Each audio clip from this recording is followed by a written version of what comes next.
Meaning of dompa. Dompa. Dompa. Dompa. Dompa. Dompa is an Afrikaans word that means identity document, particularly the passbooks issued to non-white South Africans during apartheid.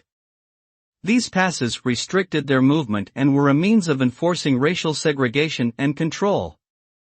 Dompa laws were introduced in 1952 and only abolished in 1986, following widespread protests and activism.